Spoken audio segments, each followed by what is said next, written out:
और अब हम इसे मिलकर आगे बढ़ाएंगे।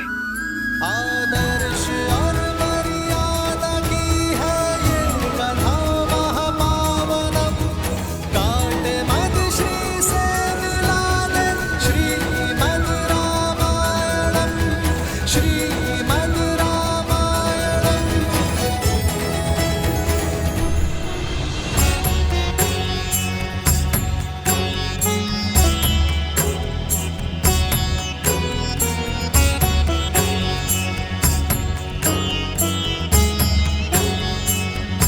श्रीमद् रामायण, आयुष्मान भव। श्रीमद् रामायण, श्रीमद् रामायण। आचार्य, इस यात्रा में हमने प्रयास किया कि आपके दिए ज्ञान का मान रख पाए। राम, मुझे गर्व है कि तुमने मेरी शिक्षा का केवल मान ही नहीं रखा, बल्कि मेरी सिखाई मर्यादा को, रघुवंश के सम्मान को शिखर तक पहुंचा दिया। आज सच्ची गुरु दक्षिणा मिली है इस गुरु को। यह नगर, यह राज, यह प्रजा उद्देश्यहीन थी, क्योंकि धर्म का पथ दिखाकर नहीं, चलकर बताने से समझ में आता है। समय आ गया है, समय आ गया है। अयोध्या में धर्म ध्वजा लहराने का, राम राज स्थापित करने का।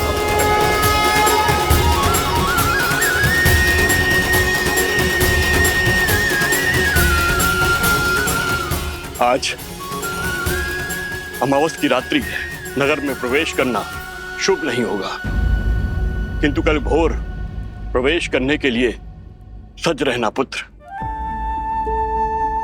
क्षमा चाहता हूं आचार्य, परंतु आप ही ने तो सिखाया था कि समय या मुहूर्त नहीं, व्यक्ति का मंतव्य है, उसके कर्म शुभ होते हैं। अमावस्या की ये रात्रि भी मुझे मेरे माताओं के दर्शन करने से, उनका आशीर्वाद लेने से नहीं रोक पाएगी।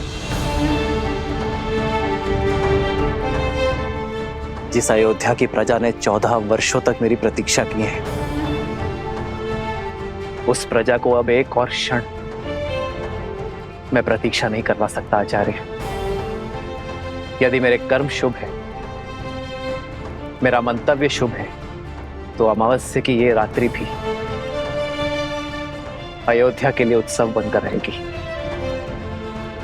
उत्तम। गुरु अपने शिष्य को शिक्षा देता है, यही परंपरा है, किंतु तुम्हारे जैसा शिष्य गुरु के लिए भी प्रेरणा बन जाता है। चलो, अयोध्या का राज सिंहासन अपने राजा के स्वागत के लिए प्रतीक्षारत है पुत्र।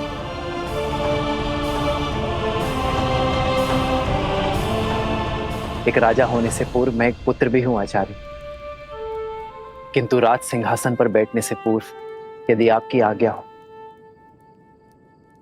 तो मैं कुछ क्षण अपनी माताओं के आंचल में बैठना चाहता हूं। उनके दर्शन किए बिना ना ये राज सुहाएगा और ना ही ये राज मुकुट। जब एक मां अपने पुत्र के घर लौटने पर उसकी आरती करती है, घर प्रवेश करती है, तो वो अपने पुत्र के तन और मन से संसार की सारी कुरीति, सारे लांछन धोती है। कर्तव्य का भार उठाने से पहले उसकी शुद्धि करती है।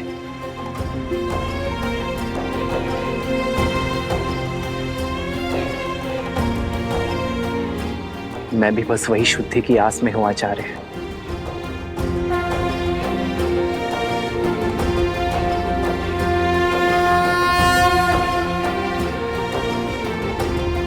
आप आज्ञा दीजिए गुरुदेव, हम जाकर गृह प्रवेश की तैयारी करते हैं।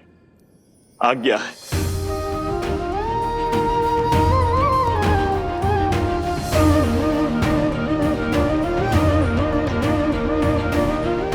प्रभु, प्रजा की प्रतीक्षा का अंत कीजिए।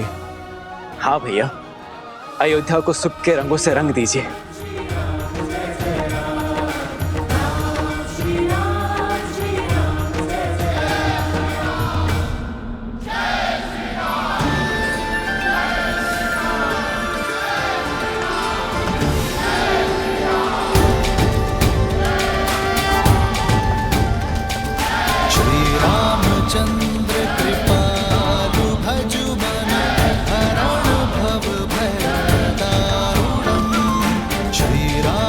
रामचंद्र कृपालु भजु मन हरण भव भय दारुणम नव कंज लोचन कंज मुख कर कंज पद कंजारुणम कंदर्प गणित अमित छवि नव नील नीरज सुंदरम पटपीत मानहु दड़ित रुचि सुचि नामि जनक सुतावरम श्री राम राम राम श्री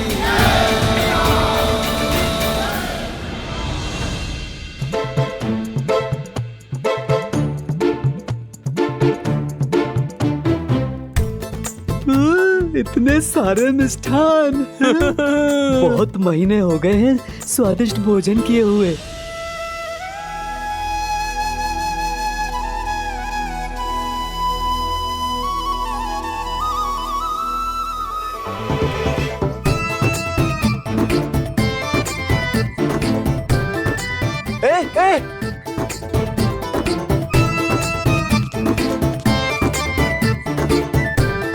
रुको रुको, ये वानर क्या कर रहे हैं?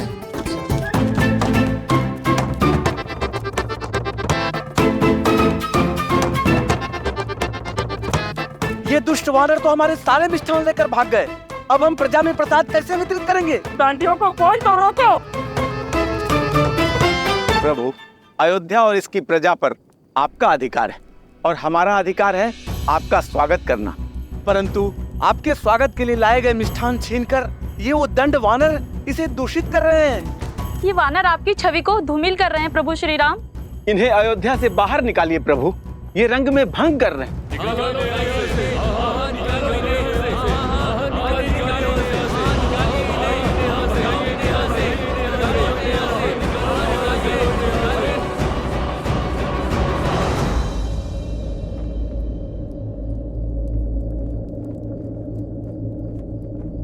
चलो।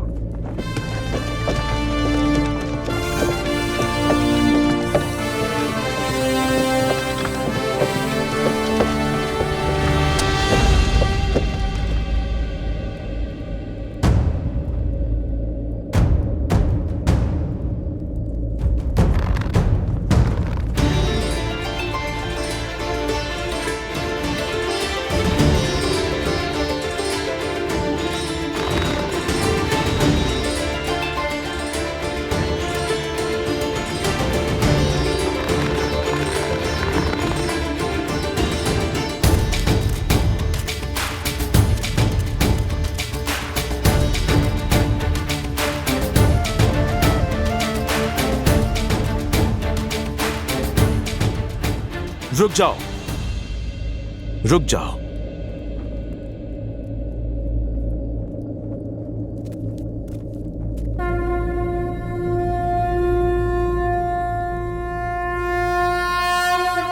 जय श्री राम।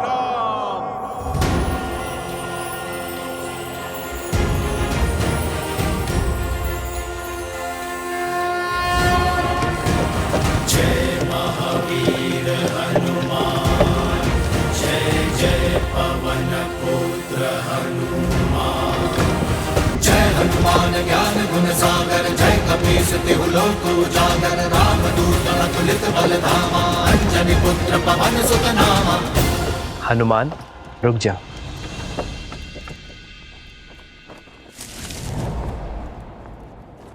ये केवल सामान्य वानर नहीं है, ये मेरा परिवार है, मेरे रक्षक है। ये वो शस्त्र है जिन्होंने मुझे बाहुबल दिया। ये वो कवच है जिन्होंने युद्ध में मेरी रक्षा की। 1 वर्ष भूखे प्यासे रहे, युद्ध में मेरी सहायता की। मेरे लिए इन्होंने अनेकों यातनाएं सही। मेरे वानर वीर सीता से मिलन का सेतु बने, धर्मरथ के चक्र बने और रघुकुल कभी उपकार नहीं भूलता। यदि आज मेरे वानर वीरों के लिए अयोध्या में स्थान नहीं, तो मेरे लिए भी स्थान नहीं।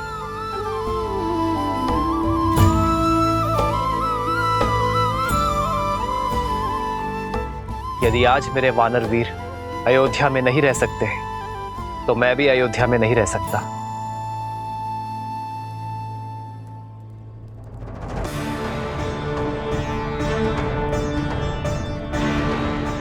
यदि मेरे वानर वीर आपको स्वीकार नहीं तो मैं भी आपका उपहार स्वीकार नहीं कर सकता।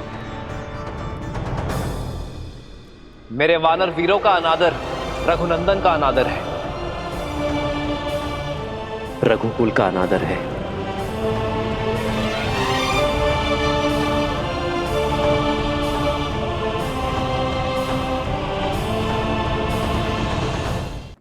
वानर वीरों, हम अयोध्या की शोभा बढ़ाने आए हैं, समस्या नहीं। अयोध्या वासियों को हमारे संसर्ग का अभ्यास नहीं है, इसलिए वानर सेना अगले आदेश तक अयोध्या की सीमा के बाहर प्रतीक्षा करेगी। यह उनके राजा का आदेश है।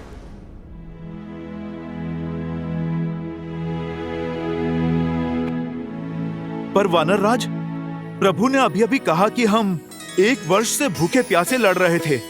अब यदि प्रभु ये वचन दे कि हमें 1 माह तक भोजन मिलेगा और यदि हम उस भोजन से तृप्त हो जाएं, तो हम वानरों को इस नगर से बाहर जाना स्वीकार है। उस भोज की प्रतीक्षा स्वीकार है। ये सूर्यवंशियों की अयोध्या का विराज अब तो हमारे भैया रघुनंदन श्रीराम के वक्त भी यहां पड़ चुके। अब अयोध्या में कोई भी तन और मन अतृप्त नहीं रहेगा। दशरथ नंदन शत्रुघ्न, आप ये आश्वासन या फिर चुनौती दे रहे हैं? अपने स्वर में मधुरता लाओ शत्रुघ्न, क्योंकि मैं कपिराज हनुमान को चुनौती देने का स्वाद चख चुका हूं। अयोध्या के राजकुमार को धैर्य नहीं, सिंह सी धार शोभा देती है भैया। श्री राम का भाई हूं मैं, दिए शब्द पुनः कैसे लौटा सकता हूं? अब जो शब्द मुख से निकल गए, ना ही उन्हें लौटा सकता हूं, ना ही चुनौती को। स्वीकार है।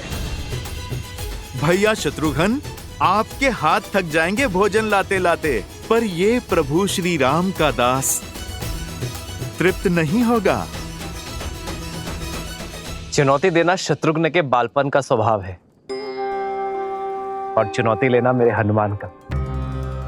पर यह चुनौती 2 मित्रों की है, शस्त्रों से नहीं, प्रेम के संधान से खेली जाएगी। और जब शत्रुघ्न ने चुनौती का प्रहार कर ही दिया है, तो उसे हनुमान के प्रतिवार से उसे केवल हनुमान और शत्रुघ्न की माता सीता ही बचा सकती है।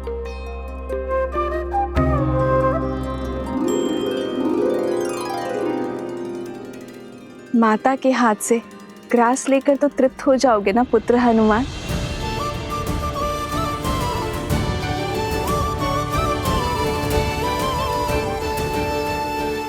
जय श्री राम, जय श्री राम, जय श्री राम, सियावर रामचंद्र की।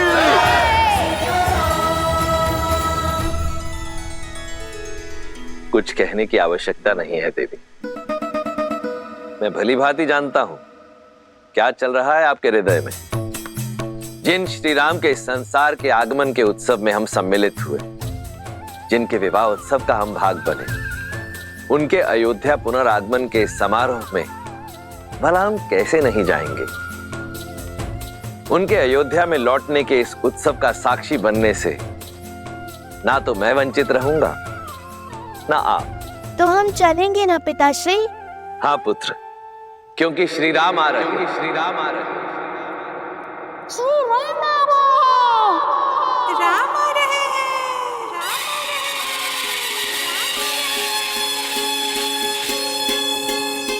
नई ओर भई सूरज जागा पाए अमृत ये मन प्यासा, पतझड़ बीता मधुरुत आई, जीवन में जैसे सुध पाई। सुखी धरा पे जैसे महबर से ठंडक पाए नैना तर से, महायुद्ध अयोध्या ने जीता, लौटे हैं राम लखन सीता। हमरे राम जी सिया पधारे सरयू के किनारे, द्वार सजाओ संग साथिया, सौभाग्य है जगरे दुख दूर भय सारे। में नाचो संग साथिया,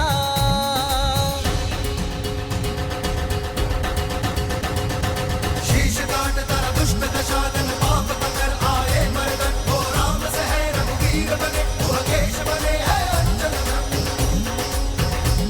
वो मिथिला कुमारी अवध वधु संसार की अब सीता माता, दशरथ नंदन रघुराय के गुण दश दिशाओं में हर नर गाता,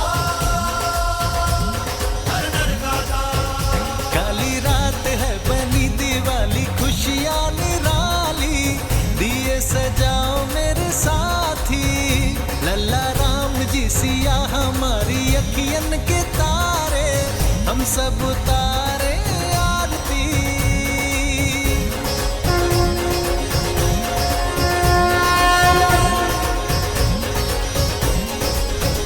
श्री रामचंद्र कृपालु भज मन, हरण भव भय दारुणम, नव कंज लोचन कंज मुख कर, कंज पद कंजारुणम। सिया राम सिया राम सिया राम सिया राम सिया राम सिया राम सिया राम सिया राम सिया राम सिया राम सिया राम सिया राम सिया राम सिया राम सिया राम सिया राम सिया राम सिया राम। उसका शरीर छोड़ देगी और तुम्हारे गृह प्रवेश में वो कोई अपशगुन नहीं चाहती। फिर तो वनवास से भी बड़ा संकट हो जाएगा माँ। माता कैकेयी का ना आना अपशगुन होगा। मेरी माता कैकेयी के आशीर्वाद के बिना मैं नगर में तो प्रवेश कर गया, किंतु गृह प्रवेश नहीं कर पाऊंगा, प्रवेश नहीं कर पाऊंगा, प्रवेश नहीं कर पाऊंगा। रघुनंदन तो बन गया, किंतु रघुकुल का राजा नहीं बन पाऊंगा, राजा नहीं बन पाऊंगा। मैं अपनी माता कैकेयी के बिना घर प्रवेश नहीं करूंगा, मां प्रवेश नहीं करूंगा।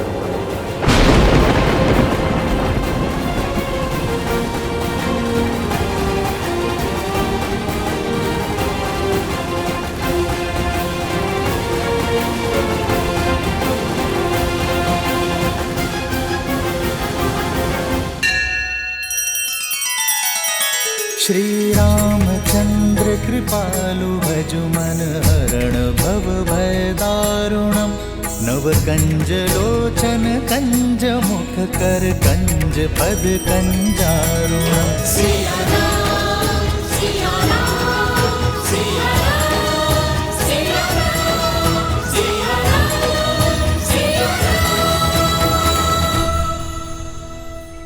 राम आपकी प्रतीक्षा केवल रघुकुल का यह आंगन ही नहीं, अयोध्या का हर आंगन कर रहा था। प्रजा की प्रतीक्षा को परीक्षा में न बदलो पुत्र, आगे बढ़ो। माता कैकेयी की उपस्थिति के बिना कैसे आगे बढ़ूं आचार्य? जिस माता ने बालपन से अपने हृदय में बिठाया, उन माता कैकेयी की अनुपस्थिति में अयोध्या का राज सिंहासन कैसे संभालूं? भैया, सूर्य का धर्म होता है सबके लिए उदय होना, और केवल एक के लिए वह अपने कर्तव्य से पीछे नहीं हट सकता। लज्जा का भार ममता पर हावी है, और इसीलिए रानी कैकेयी ने स्वयं को एक कक्ष तक सीमित कर लिया है। जब मन में ही ग्लानि हो तो आशीर्वाद के लिए हाथ कैसे उठ सकते हैं? और केवल उनके लिए आप अयोध्या की प्रजा को आशीर्वाद देने उठे हाथों की उपेक्षा नहीं कर सकते। आइए ना भैया, गृह प्रवेश कीजिए ना। घर क्या होता है भरत? दीवारें, छत, या वो आश्रय जो सुविधाओं से तो भरा है किंतु उसमें प्रेम का वास नहीं। घर का प्रारंभ होता है मां से, और यदि माता का मन ही अशांत हो तो घर शांत कैसे हो सकता है भरत? यदि आज मैं अपनी माता की लज्जा का अंत ना कर पाया तो उसी ग्लानि का अंग बनना स्वीकार है मुझे। माता कैकेयी के आशीष के बिना मैं गृह प्रवेश नहीं करूंगा। राम, तुम्हारे कर्म और विचार दोनों शुद्ध हैं। तुमने अधर्म का अंत कर धर्म की ध्वजा लहराई है। संसार का तारक स्वयं ग्लानि के सागर में कैसे डूब सकता है? किस काम के मेरे वो सुकर जो मेरे माता के मन की पीड़ा न हर सके? जो माता की पीड़ा न समेट पाया वो प्रजा का कष्ट कैसे हर पाएगा आचार्य? श्री राम उचित कह रहे हैं आचार्य। इस समय पुत्र का कर्तव्य राजा के दायित्व से बड़ा है।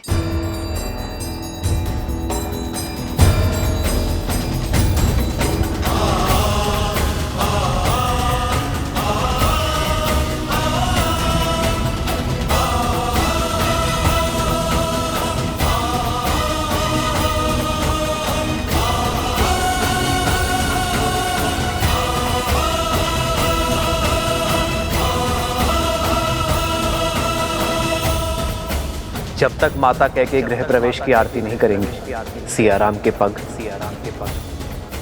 इस घर की चौखट को नहीं छुएंगे।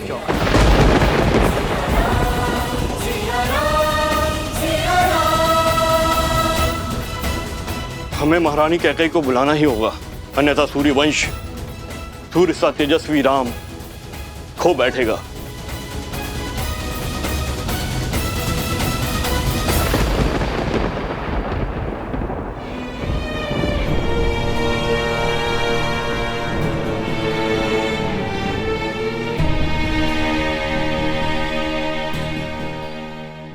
कस के पकड़ो, आंखें लक्ष्य पर, प्रत्यंचा तनी हुई। अब इसे खींचो और छोड़ दो। और कब तक आप अयोध्या के आकाश पर शोक का मेघ बनकर छाई रहेंगी? कब तक आप अयोध्या के आनंद पर ग्रहण बनी रहेंगी? वर्षों के बाद दुख की धरा पर सुख की किरण पड़ने ही वाली थी। राम भैया अयोध्या में पग धरने ही वाले थे, किंतु वे द्वार पर खड़े केवल आपकी हट के कारण। महारानी, सही कहा तुमने। अपने कुकर्मों का भार अपनी मृत्यु शैया तक ढोऊंगी मैं। अपने एक पुत्र को सिंहासन पे बिठाने की चेष्टा में मैंने अपने दूसरे पुत्र को वन की अग्नि में झोंक दिया। अब शकुन का दूसरा रूप हूं मैं। राम के आने की शुभ घड़ी को अपनी उपस्थिति से मैं अशुभ कैसे कर दूं? कैसे दृष्टि मिलाऊंगी मैं अपनी राम से? कैसे? आपका दुख, आपका पश्चाताप ना ही आपके द्वारा किए गए कुकर्मों को मिटा सकता है और ना ही आपके प्रति राम भैया के प्रेम को। आपने चाहे जो भी अनिष्ट किए, किंतु भैया सदा आपको अपनी माता मानते हैं। आपसे जो भी अपराध हुआ वो क्षमा योग्य तो नहीं, किंतु आप अपनी ग्लानि की अग्नि में राम भैया के आनंद के वेला को नहीं झुलसा सकती। किंतु राम भैया अडिग हैं कि जब तक आप उनके द्वार पर आरती नहीं उतार देती, तब तक वो ना ही भीतर आएंगे और ना ही राज्याभिषेक करवाएंगे। चलिए, ईश्वर के लिए चलिए। मैं नहीं आ सकती। कैकेयी की राजकुमारी शक्तिशाली थी, किंतु अपने पुत्र के लिए श्राप लेने वाली ये अभागन मां दुर्बल है। भय है मुझे कि अपने राम के समक्ष आते ही मेरा हृदय मेरे साथ कोई छल न कर बैठे, मेरी धड़कन रुक न जाए। यदि ऐसा हुआ तो एक बार फिर मेरे राम का मार्ग रुक जाएगा। मेरी मृत्यु के कारण मेरे राम के आगमन की शुभ घड़ी अशुभ घड़ी में बदल जाएगी। नहीं, मैं ये पाप कदाचित नहीं होने दूंगी।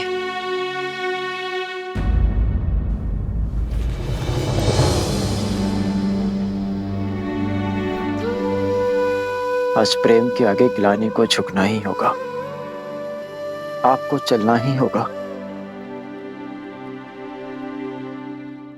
नहीं चल सकती मैं भरत, क्षमा कर दो मुझे।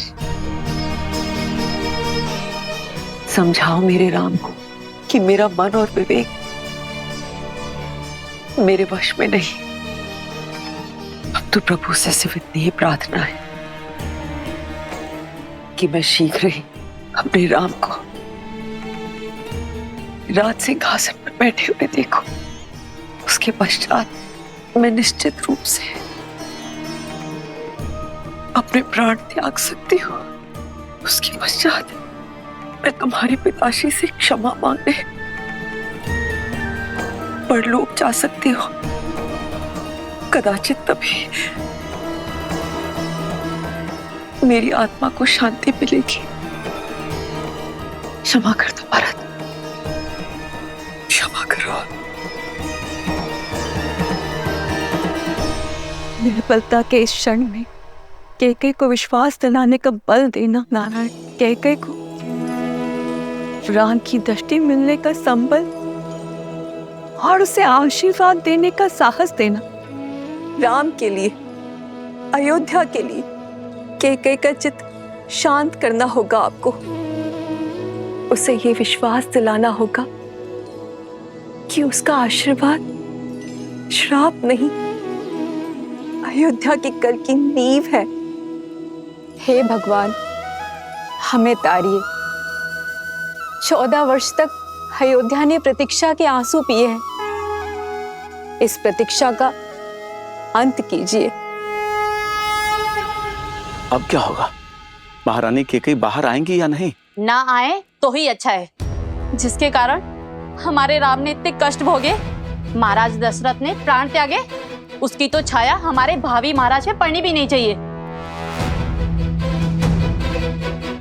सीते, यदि आज माता कैकेयी का सम्मान स्थापित ना हो पाया तो कभी नहीं होगा। संसार यही कहेगा कि अपनी पत्नी का मान बचाने के लिए महायुद्ध लड़ने वाला राम अपनी मां का सम्मान ना बचा पाया। जो भक्त ग्लानि के बेड़ियों में बंधे हो, वो आपके पास कैसे आएंगे आर्य?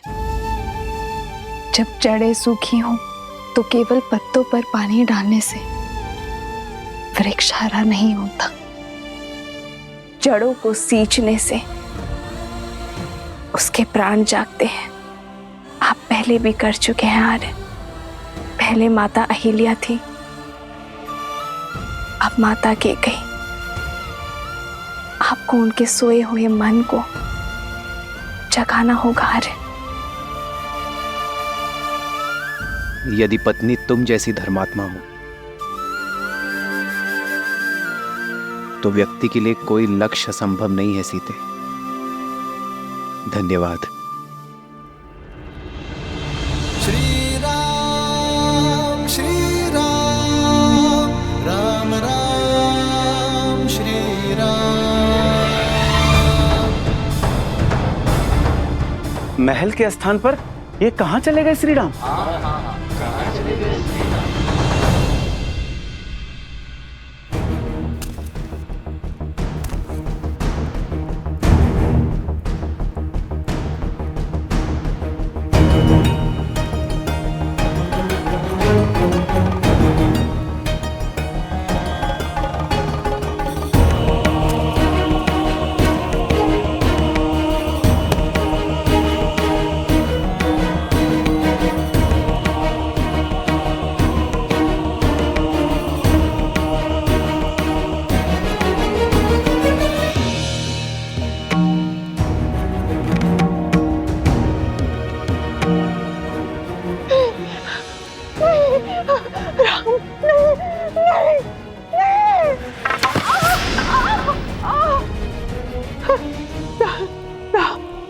राम, क्षमा करें श्री राम, क्षमा करें।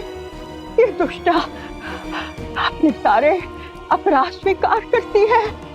मैं पग पड़ती हूँ प्रभु, मैं पहले बहुत दंड भुगत चुकी हूँ, मुझे और दंड मत दीजिए, और दंड मत दीजिए। नहीं नहीं नहीं राम, नहीं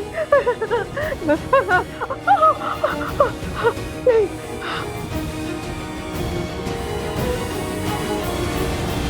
क्या श्री राम क्षमा करेंगे इसे? इतना करने के पश्चात तो रावण को भी क्षमा नहीं मिली थी। इसे तो जितना दंड मिले उतना कम है।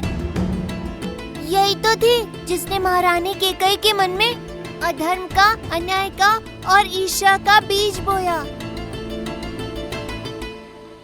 प्रिय गणेश, माना कि मंथरा के बोल ही श्री राम के कष्टों का कारण बने, परंतु श्री राम ये बात भली भांति जानते हैं, क्षमा परमो धर्म, क्षमा ही सबसे बड़ा धर्म है। श्री राम रूपी ज्ञान की गंगा में गोते खाने के लिए सज्ज हो जाओ पुत्र। से भय मार रहा हो, उसे और क्या दंड दिया जाए? आपका भय ही आपका दंड है मंत्रा।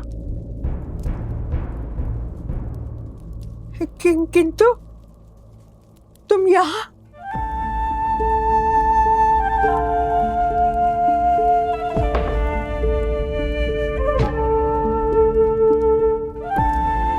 मैं आपको क्षति पहुंचाने नहीं, मुक्ति दिलाने आया हूं। कैसे नर हो राम, मुझ पर क्रोध नहीं आता? अयोध्या के 14 वर्ष के दुष्काल का कारण हूं मैं। तुम्हारे वनवास का कारण महाराज दशरथ की असमय मृत्यु का आधार हूं मैं। मेरे इन अपराधों को दंड देने का मन नहीं चाहता। आपने कुछ नहीं किया मंत्रा, ये तो नियति थी, समय था जो ऐसा चाहता था। आप तो केवल निमित्त है मंत्रा। यदि आप नहीं करती तो कोई और करता, किंतु होता यही, ये राम वनवास ही जाता।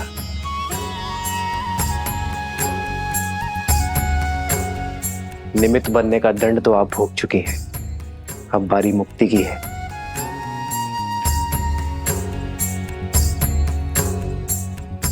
आइए आइए मंत्रा।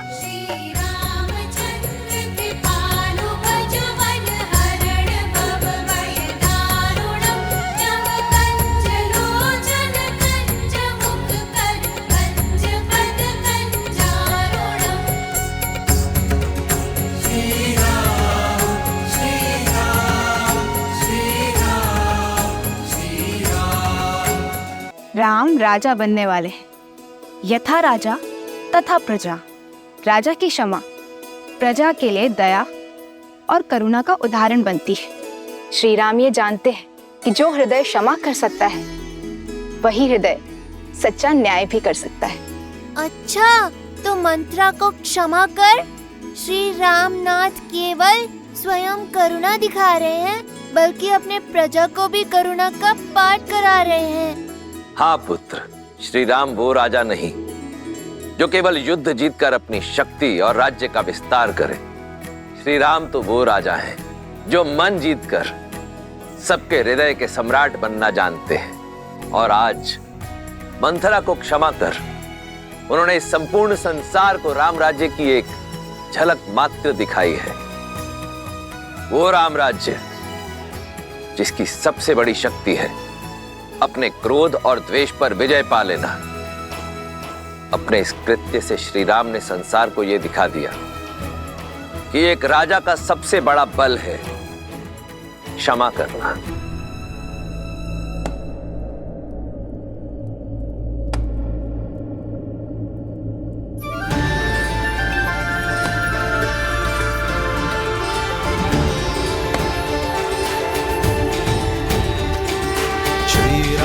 चंद्र कृपालु भजु मन हरण भव भय दारुणम नव कंज लोचन कंज मुख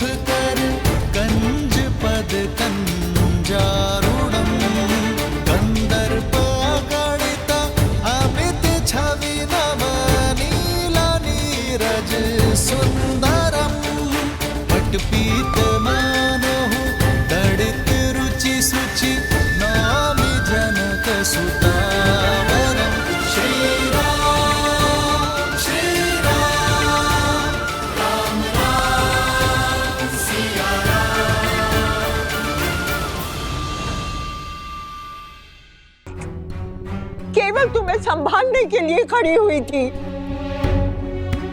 कितनी अभागन हूं मैं, जिसे अपनी संतान की भांति पाला, वही मुझे अपराधन मांगती है, जिसे प्रेम की छांव में रखना चाहा। उसी के क्रोध का पात्र हूं मैं। कैकेयी, क्या भूल थी मेरी, ना मैं अयोध्या की पुत्री ना बहू। कैकेयी से आई, किंतु तुम्हारी भांति अयोध्या की ना बन पाई। यही भूल थी ना मेरी। अपने राष्ट्र का प्रभाव, उसका मान बढ़ाना चाहा, उसकी शक्ति बढ़ानी चाहिए। यही थी मेरी भूल।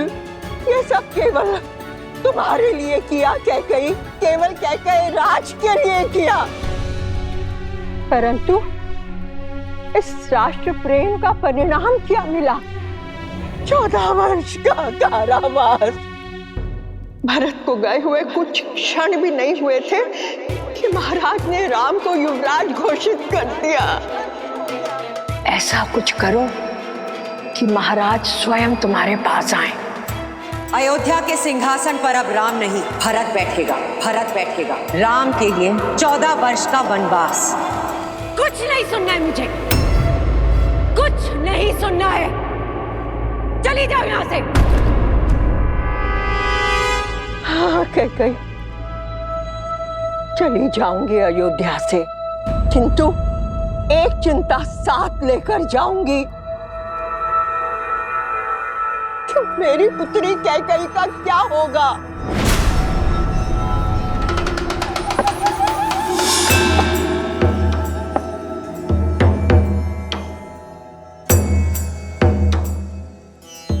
लौट आया है राम। अब देखना कैसे उसके क्रोध की बेड़ियां तुम्हारी स्वतंत्रता को जकड़ती हैं। कुछ भी करके राम को रोक लो कैकेयी, अन्यथा तुम और तुम्हारा भरत।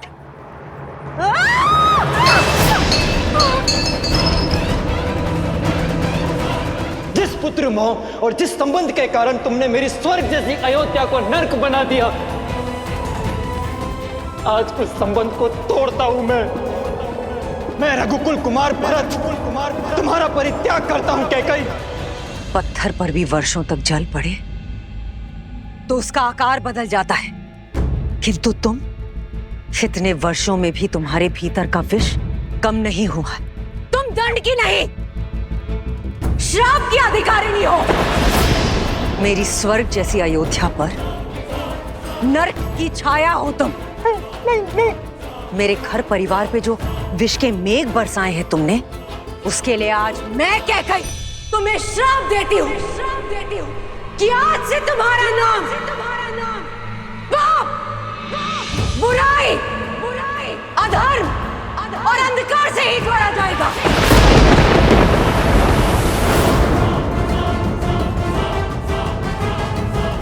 सुख की सूचक तुम कभी नहीं बन पाओगे, और मृत्यु के पश्चात भी अपने कर्मों के कारण तुम्हारी आत्मा अग्नि में झुलसती रहेगी। श्राप है मेरा तुम्हें, सदैव झुलसती रहेगी।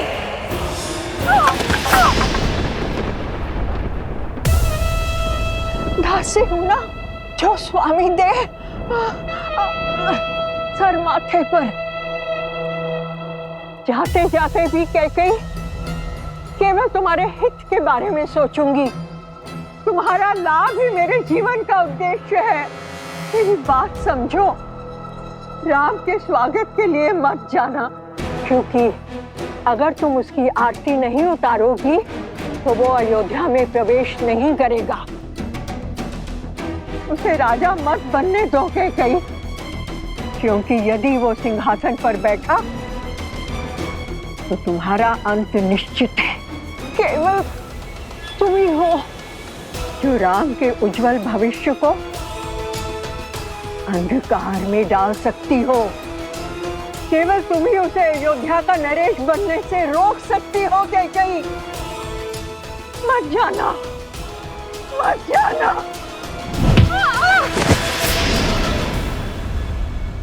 और कितने पाप कराओगी मंथरा? खेद है मुझे कि मैंने कभी तुम्हें अपनी माता माना था।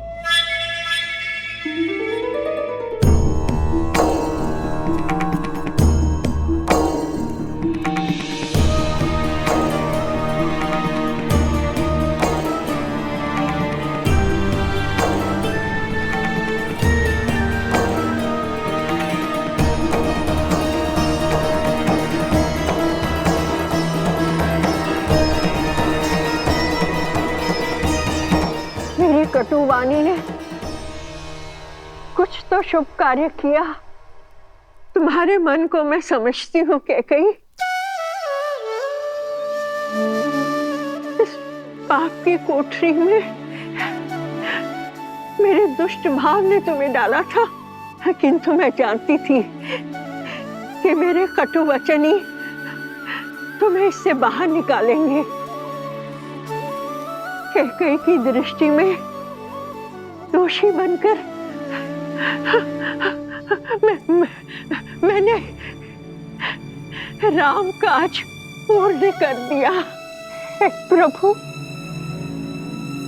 क्षमा तो दे चुके हो, अब दया दृष्टि दीजिए प्रभु। अपने चरणों में शरण दीजिए प्रभु, अपने चरणों में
भोर की किरण के साथ जीवन का तेज भी लौट आया है। कैकेयी माता आ गई है आर्य।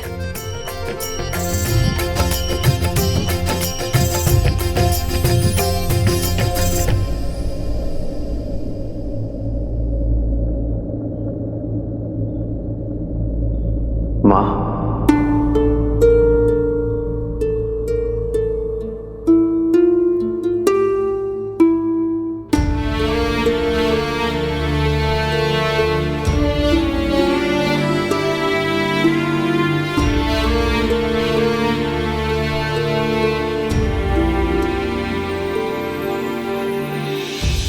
ग्लानि के आंसू है गंगा जल, कह के प्रभु करते अभिनंदन।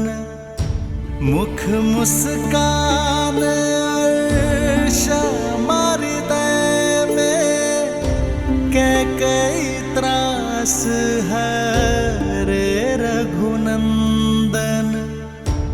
माँ का श्राप भी वर से कम ना, हर सपूत श्री राम सवन्ना। राम मेरे राम मेरे राम मेरे राम, राम प्रभु राम श्री राम।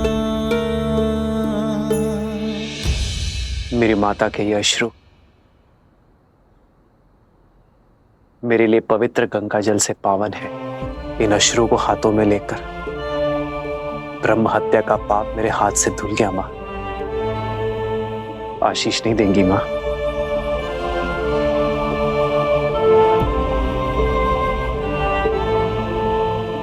आयुष्मान भव। मंगल भवन अमंगल हारी द्रवहु सुदशरथ। मुख नहीं दिखाना चाहती ना? ठीक है, किंतु अपने पुत्र को चरणों में बिठाकर उसकी बात सुनने की कृपा कीजिए मां। आइए मां।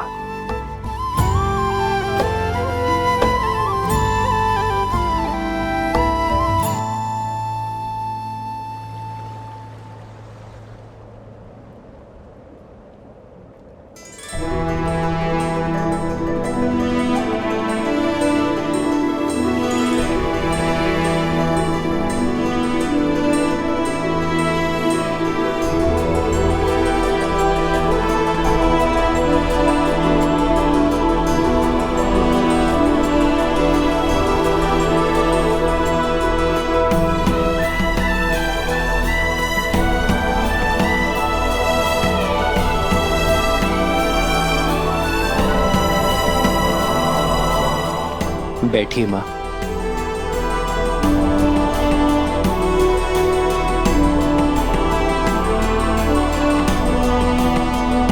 रघुवंशी हैं हम,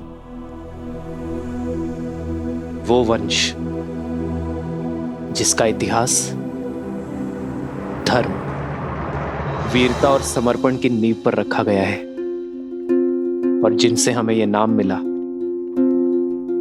वो पितामहों के पितामह महाराज रघु एक महान योद्धा थे। स्वयं देवताओं ने उनके सत्य और शौर्य की प्रतिमा को स्वीकार किया है। महाराज भागीरथ जो अपने पूर्वजों के तर्पण के लिए स्वयं शिवलोक पहुंच गए, नारायण को प्रसन्न कर उनके चरणों से गंगा बहाई, फिर ब्रह्मदेव से उसे उनके कमंडल में धारण करवाया। स्वर्ग से गिरती मां गंगा के वेग को थामने के लिए महादेव को उनकी जटा में रोकने के लिए मनाया। महादेव की जटा से गिरती धरा को भारत में लाने के लिए स्वयं अपने नखों से नहर खोदी, और महाराज दिलीप की धर्म की कहानियों से तो स्वयं इंद्रलोक भी अछूता नहीं है। आपके पति मेरे पिताश्री महाराज नेमी, उन्होंने 10 दिशाओं में युद्ध लड़ा, देवासुर संग्राम लड़ा और महाराज दशरथ कहलाए। मेरे सभी पूर्वजों ने संसार में रघुवंश की कीर्ति का ध्वज लहराया है, धर्म को स्थापित किया है। अयोध्या के सिंहासन पर अब राम नहीं, भरत बैठेगा। भरत बैठेगा। राम के लिए 14 वर्ष का वनवास।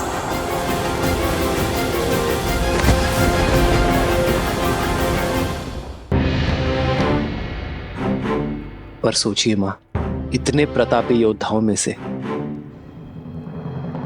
किसी ने दक्षिण की ओर प्रवास करने की इच्छा नहीं की, किसी ने वहां धर्म का ध्वज नहीं लहराया। वो अवसर मुझे मिला मां, मुझे, और वो अवसर मिला आपके कारण। यदि आप मुझे वन में ना भेजती तो रावण का अंत कैसे होता मां? संसार में मर्यादा और धर्म की स्थापना कैसे होती यदि आप ना होती? तो इतना बड़ा समाज, मेरे वानर वीर, रीछ, असुर, ये सभी धर्म और ज्ञान की गंगा से वंचित रह जाते मां। मां, यदि आप ना होती तो समस्त दक्षिण आज उत्तम धर्म का सुख नहीं भोग पाता मां। मां, आपका दिया ये वनवास समस्त आर्यवर्त के लिए वरदान बना। वो आप ही थी जिन्होंने महाराज दशरथ से लड़कर हम भाइयों को गुरुकुल भेजा। मां, वो आप ही थी जिन्होंने रावण का अंत और मर्यादा की स्थापना का आधार रखा। ये जो मेरे मित्र हैं, मेरे सहायक, मेरे वानर वीर, जिन्होंने मेरी रक्षा की,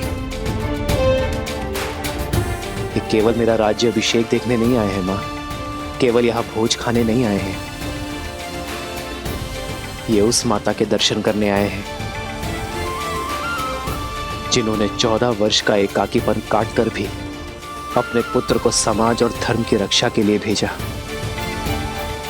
जिसे आप अपराध समझ रही हैं, वो मेरे वानर वीरों के लिए उद्धार बना। इतना घोर लांछन सहने पर भी आपने संसार में मर्यादा और धर्म की स्थापना में योगदान दिया है मां।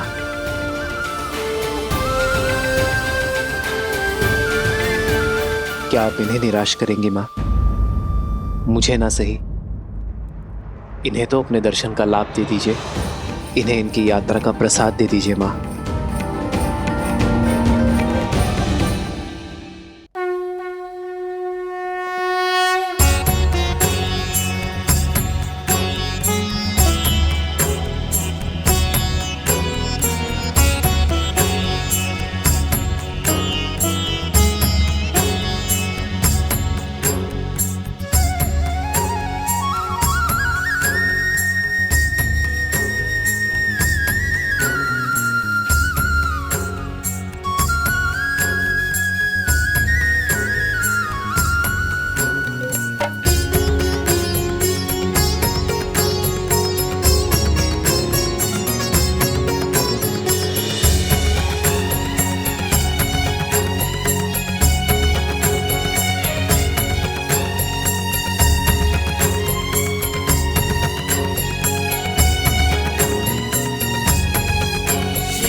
बचपन की भांति इस बार भी मुझे मना ही लिया तुमने।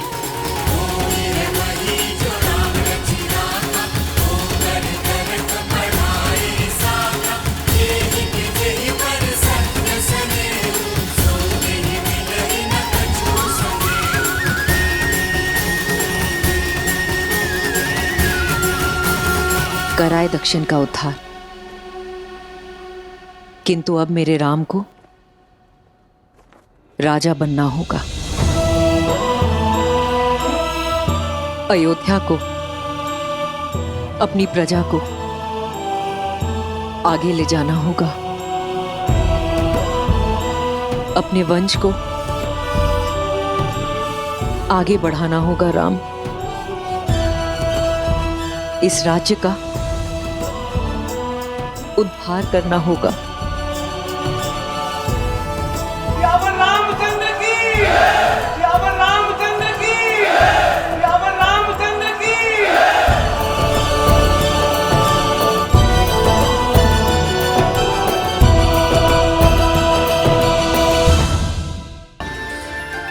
राज सिंहासन पर विराजमान होने की उत्तम तिथि एवं मुहूर्त शीघ्र घोषित होंगे और आप सब लोग उसमें आमंत्रित होंगे। श्री रामचंद्र जी के राज्य अभिषेक की तैयारियों में जुट जाइए। रामचंद्र की, रामचंद्र की। रघुपति रामचंद्र की, रघुपति रामचंद्र की। माता सीता की, माता सीता की। श्री रामचंद्र कृपालु भजु मन हरण भव भय दारुणम। नव कंज लोचन कंज मुख कर कंज पद कंजारुणम। सिया राम, सिया राम, सिया राम, सिया राम, सिया राम, सिया राम।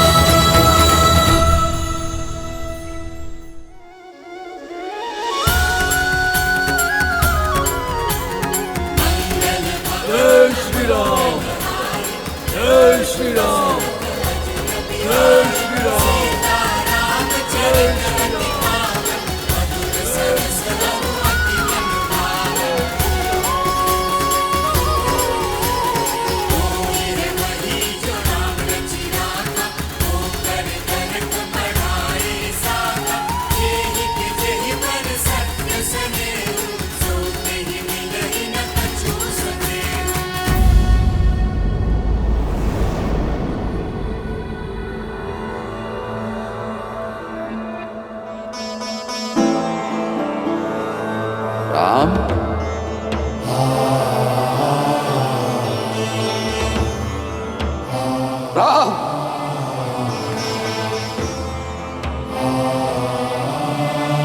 भरत आपके लिए कुछ भेंट लाया पिताश्री। मेरे पुत्र में इतनी अद्भुत प्रतिभा है, आशा करता हूं बाण भी उतने ही वेग से चलाते होंगे।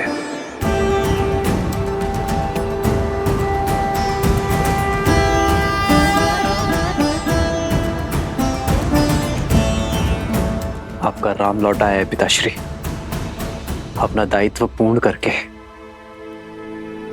किंतु आज आपके सामने रावण का वध करने वाला योद्धा नहीं खड़ा है, अपने पिता की आज्ञा का पालन कर लौटा पुत्र खड़ा है।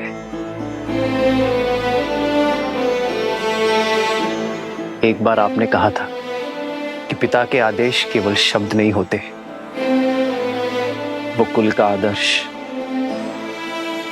स्वप्न, यश, प्रतिष्ठा और सम्मान की धुरी होते हैं। आपने सत्य कहा था पिताश्री। इस यात्रा में मैंने जाना कि एक पुत्र पिता की संपत्ति, धनराज्य सब अर्जित कर सकता है, किंतु अमूल्य भेंट, वो विश्वास, वो मूल्य है जिन्हें उसके पूर्वजों ने स्थापित किया और पिता ने प्रमाणित किया। रघुकुल रीत सदा चली आई, प्राण जाए पर वचन न जाए। ओ रघुकुल रीत सदा चली आई, प्राण जाए पर वचन न जाई।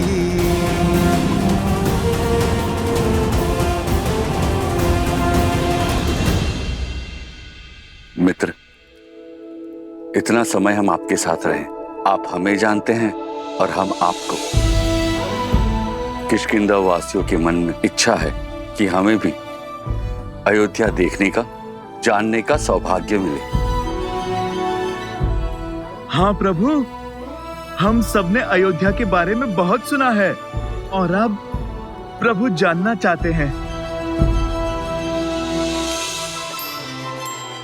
अवश्य हनुमान, कुछ क्षण आप सभी विश्राम कर लीजिए, मैं स्वयं आप दोनों को अयोध्या भ्रमण के लिए ले जाऊंगा।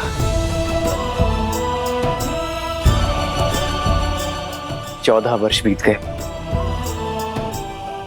मैंने अपने राज्य का भ्रमण, अपने अयोध्या के दर्शन नहीं किए। महर्षि मुग्दल के स्वागत के साथ अयोध्या भ्रमण भी हो जाएगा। दीदी,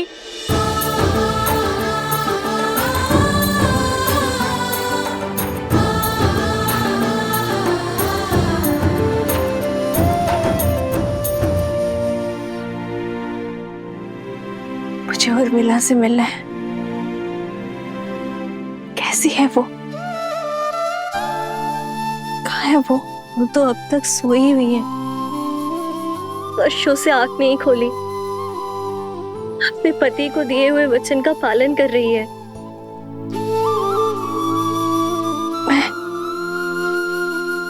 मैं देखना चाहती हूँ उसे, अभी इसी क्षण। मुझे ले चलो उसके पास। हाँ। रुक जाओ सीते।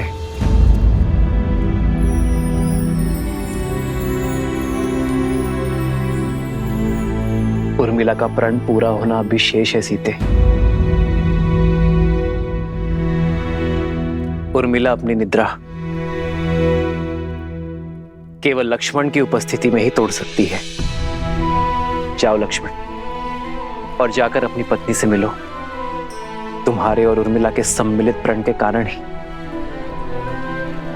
मेरा और सीता का प्रण पूरा हो पाया है।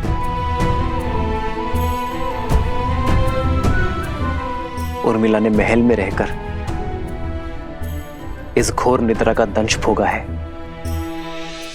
किंतु अब सेवा और संकट का समय समाप्त हुआ मेरे भाई। अब तुम्हारा प्रथम कर्तव्य अपनी गृहस्थी संभालना है।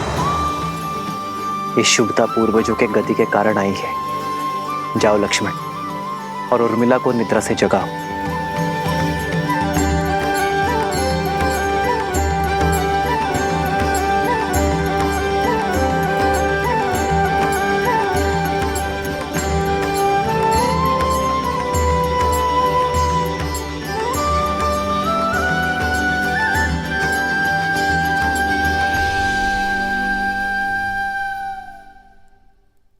14 वर्ष तक मैं आपकी नींद लेती रहूंगी ताकि आप 14 वर्ष तक बिना सोए अपना धर्म निभा सके।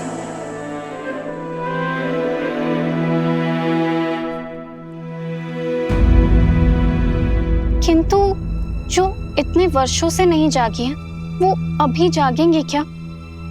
मुझे तो बहुत घबराहट हो रही है। श्रुतकीर्ति, निद्रा 4 प्रकार के होते हैं: परिश्रम, मदिरा, मोह और दुख। परिश्रम से आई निद्रा सूर्य के प्रकाश से खुलती है। मदिरा से ऐसी निद्रा आती है जो चेतना के जागने से खुलती है। मोह की निद्रा ज्ञान प्राप्ति से खुलती है। और दुख से आई निद्रा मृत्यु का कारण बनती है।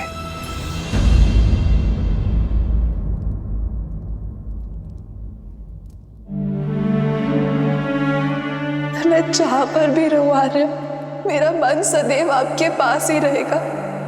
मेरी केवल एक ही इच्छा है आर्य, कि मैं जब भी अपनी आंखें खोलूं केवल आपको देखूं।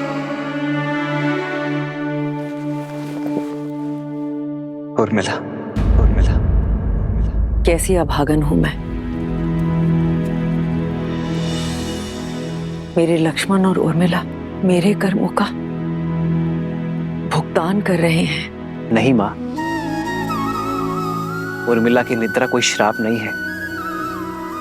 ये तो उसका तप है, प्रेम की शक्ति है। उर्मिला केवल अपनी निद्रा ही नहीं, लक्ष्मण की निद्रा भी ले रही है। ये तो निद्रा देवी का आशीर्वाद है लक्ष्मण और उर्मिला दोनों को।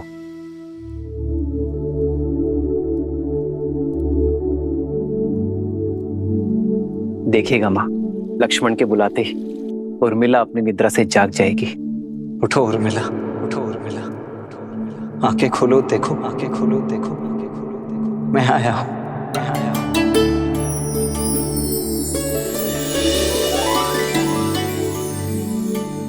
आर्य, आप, हे महादेव, आपके वनवास के प्रस्थान का समय हो गया। आपके प्रस्थान हेतु सहायता करने के बजाय अपनी निद्रा पूरी कर रही थी। क्षमा कीजिए आर्य। कैसी क्षमा उर्मिला, अब किसी को कहीं नहीं जाना है। पर पिताश्री का वचन और राम भैया का प्रण पूरा हुआ उर्मिला, भैया का भी और तुम्हारा भी। अब एक प्रण मेरा है, जहां भी रहूंगा सदा तुम्हारे साथ रहूंगा। तुम्हारे प्रेम के सबल ने मुझे बहुत बल दिया है उर्मिला, इसके लिए बहुत बहुत धन्यवाद, कोटि कोटि धन्यवाद। क्या आप सच में 14 वर्ष तक अपलक जिए, बिना निद्रा के निकाल लिए? तुमने भी तो यहाँ 14 वर्षों तक बिना भोजन के बिताए हैं उर्मिला। तुम्हारी निद्रा ने मेरी थकान को हर लिया और मेरे भोजन ने तुम्हारे शरीर को पोषण दिया। दाम्पत्य जीवन का ये आदर्श, यही तो भैया ने हमारे माध्यम से संपूर्ण संसार को दिया है कि पति पत्नी दोनों एक दूसरे के पूरक होते हैं, जीवन के भी, प्राणों के भी और समर्पण के भी। और तुम्हारे समर्पण का तो कोई मूल्य ही नहीं है उर्मिला।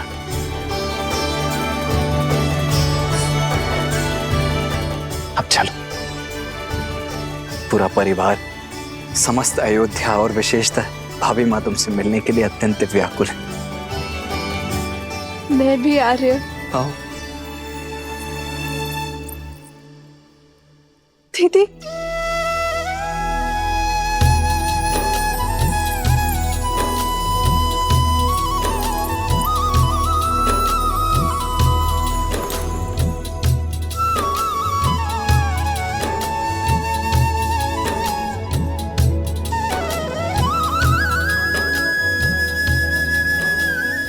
बचपन से लेकर आज तक मेरे हर निर्णय, हर कार्य में साथ दिया है तुमने।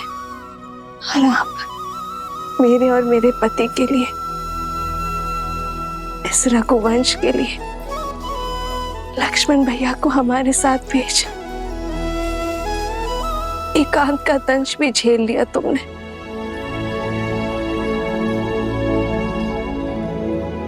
ना जाने ये ऋण कैसे चुका पाऊंगी मैं। और अब तुम मुझसे छोटी नहीं रही उर्मिला, तुम इस संसार के सबसे बड़ी सतियों में से एक हो। मैं वो चंद्रमा हूँ जो अपने दीदी के प्रकाश से तेज पाता है। मैं आपसे कभी बड़ी हो ही नहीं सकती दीदी। और रही बात बहनों के बीच, ऋण की बेड़ी नहीं, आलिंगन का बंधन होता है।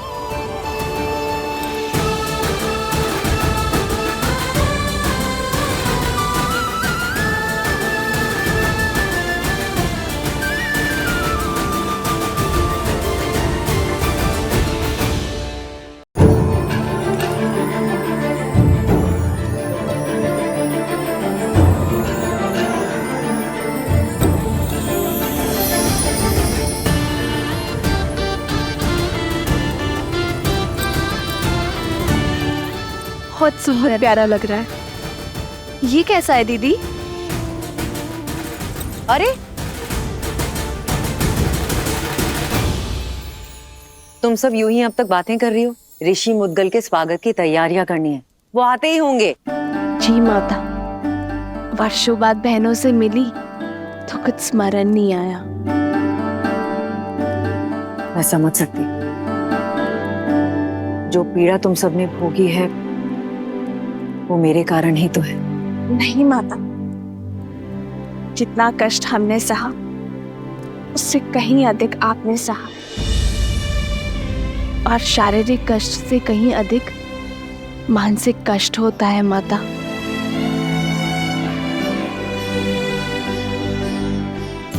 धन्यवाद मेरी पुत्री, किंतु अब कष्ट के और पीड़ा के दिन समाप्त हुए। प्रसन्नता से ऋषि मुद्गल का स्वागत करते हैं, उनसे उपदेश लेते हैं। जो कष्ट और पीड़ा मेरे पुत्रों ने भोगी, वो मेरे पोतों को ना भोगनी पड़े।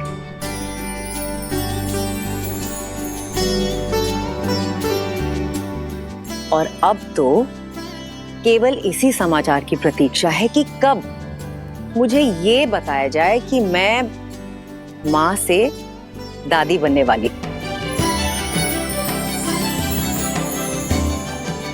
अरे तुम सब यूं ही शर्माती रहोगी या चलोगी मेरे साथ?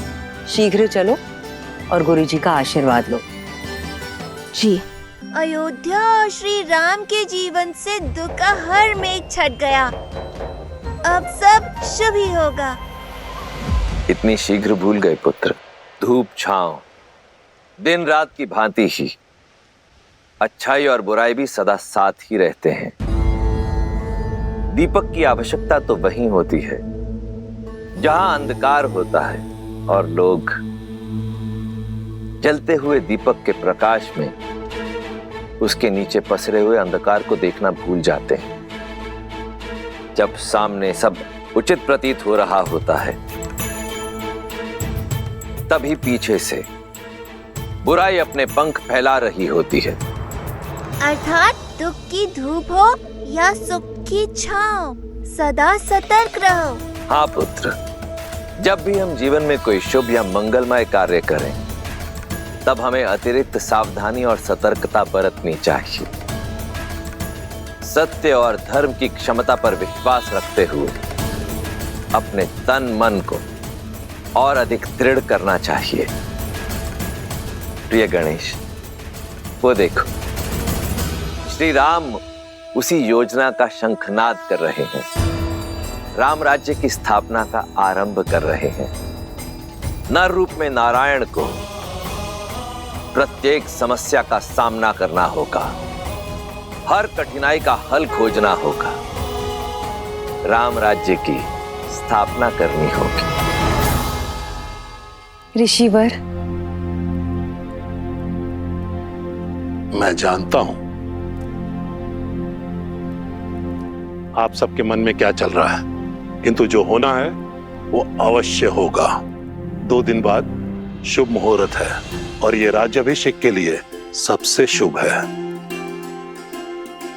श्री राम, भगवान सूर्य के आशीर्वाद से सूर्यवंश के अगले सिरमौर आप ही होंगे। आपने वन भ्रमण के समय जो ज्ञान और अंतर्दृष्टि अर्जित की है, उसको अपने साम्राज्य में उपयोग करने का समय आ गया है। दया, दंड और दर्शन, इसको अपना शस्त्र बनाइए। श्री राम, आपके मार्गदर्शन से जगत कल्याण की ओर अग्रसर होगा। सभी आशान्वित हैं कि आप एक आदर्श स्वराज्य की स्थापना करेंगे और संसार के लिए शुभता का मार्ग प्रशस्त करेंगे।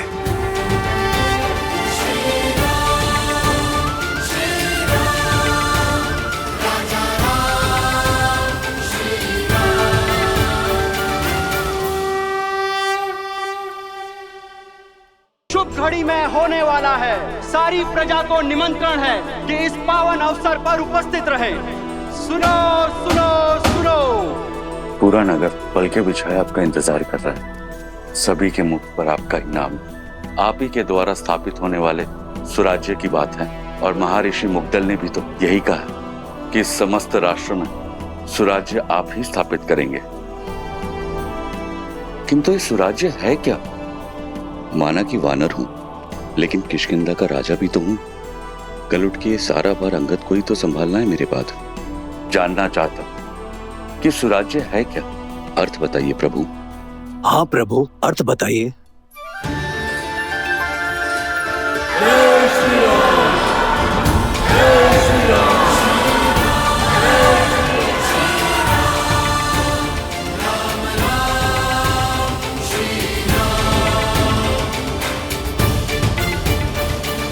स्वराज्य का अर्थ जानना था ना मित्र।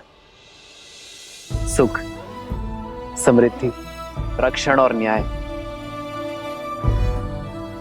ये स्वराज्य के लिए आवश्यक है। स्वराज्य का अर्थ आपके सामने है मित्र।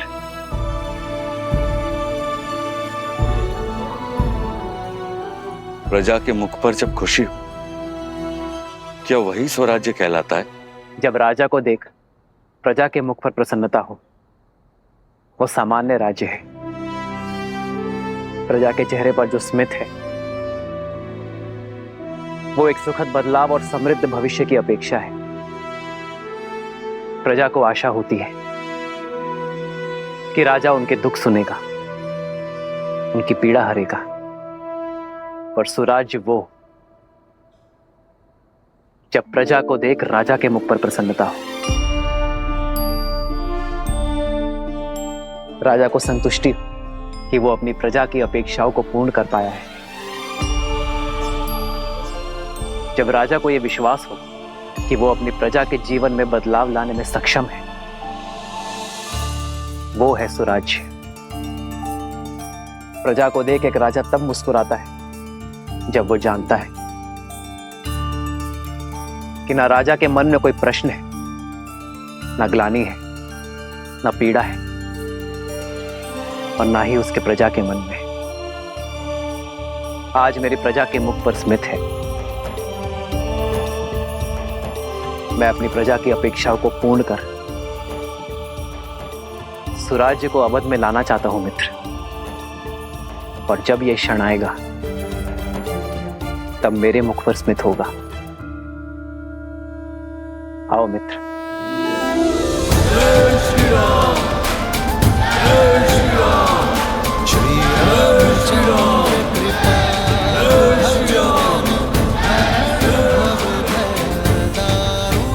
श्री राम, श्री राम, राजा राम, श्री राम।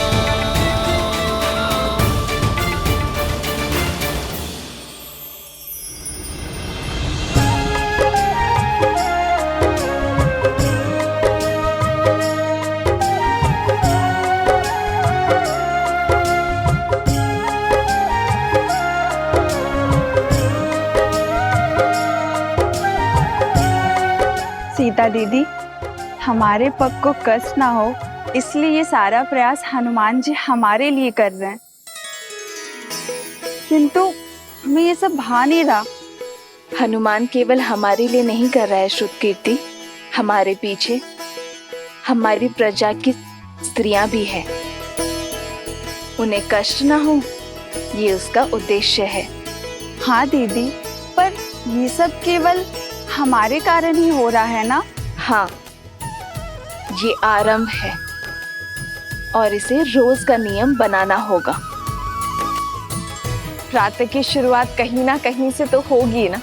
स्वच्छता केवल धूल कंकड़ का निवारण नहीं करती, एक स्वस्थ जीवन की नींव भी रखती है।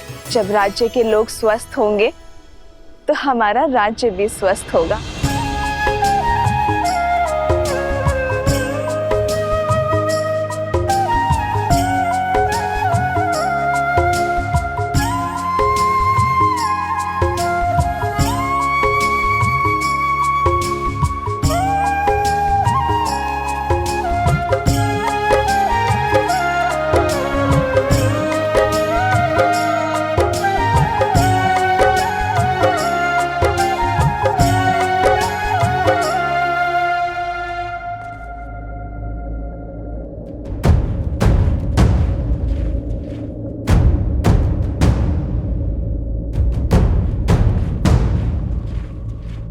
जिस दिन का स्वप्न मैं वर्षों से देख रहा था, वो दिन भव्य और गरिमापूर्ण होगा।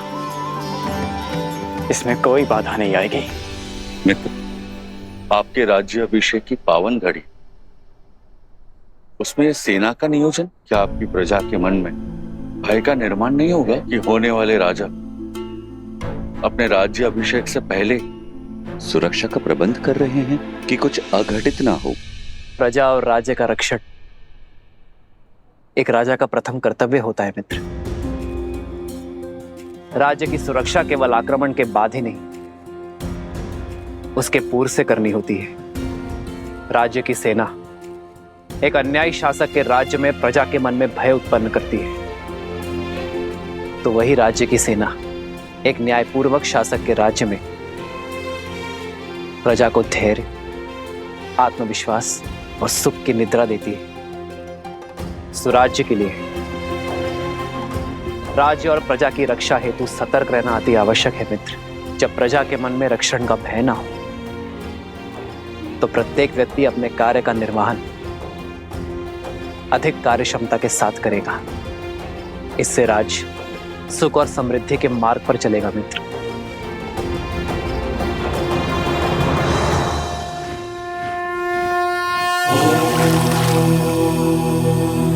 शांति शांति शांति।